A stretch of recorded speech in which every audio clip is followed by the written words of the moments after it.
Yo, what's up guys, Sethly here, back with another Apex Legends video. I hope you guys are all having an amazing day. Today we're going to be going over the top 5 Apex Legends Bloodhound buff concepts.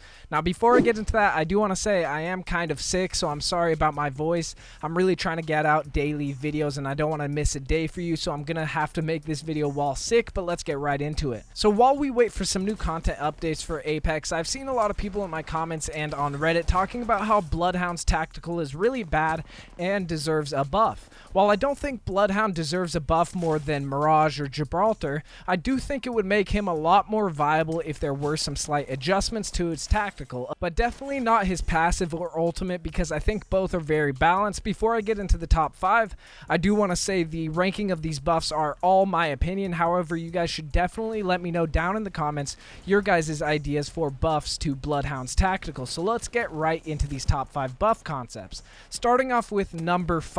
Since using Bloodhound's tactical only shows where the enemies were and doesn't follow them through the walls, it would definitely be nice if the effect followed people through walls, but only for a few seconds, just so it isn't super overpowered. However, I'm putting this concept at number 5 because I really don't think it's likely that it will be added into the game, because it does seem like it might be a little too overpowered. However, I did want to put it in here since I've seen a lot of people talking about something like that.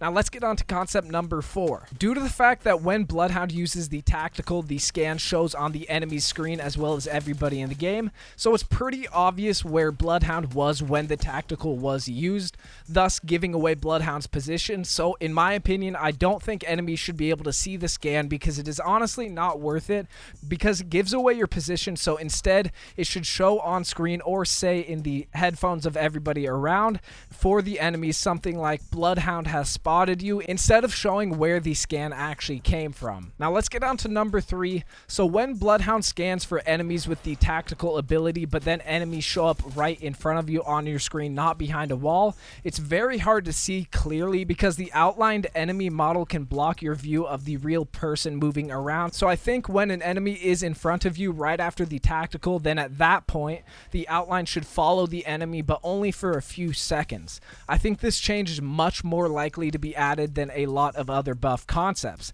Now let's get on to number 2. This buff is a very small one, but I'm putting it at number 2 because I think there's a very high chance of it being added if there were to be a buff for Bloodhound, and it wouldn't change Bloodhound as a character too much. This buff is just a reduction of Bloodhound's tactical cooldown time. Currently the cooldown time without a gold helmet is 35 seconds, and when you compare that to tactical cooldowns like Wraith and Pathfinder, then it is very clear that Bloodhound's tactical should be 15 to 20 seconds instead of 35 seconds. Now let's get on to concept number 1. This is one I actually saw on Reddit. I'll make sure to link it down below. So basically, when the tactical is used, targets stay marked for a few seconds like a mini version of his ultimate, but not through walls. Teammates can also see the effect, which it gradually fades off.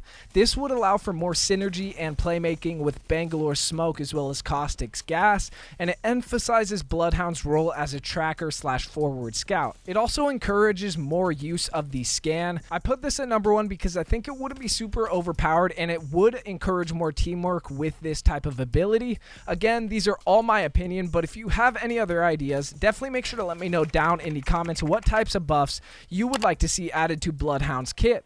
That's it for this video. If you enjoyed, make sure to hit that like button. It really does help me out a ton. And if you guys are new to the channel, then make sure to hit that subscribe button and turn on that notification bell for daily Apex content. It's been your boy Sethly, and I'm out.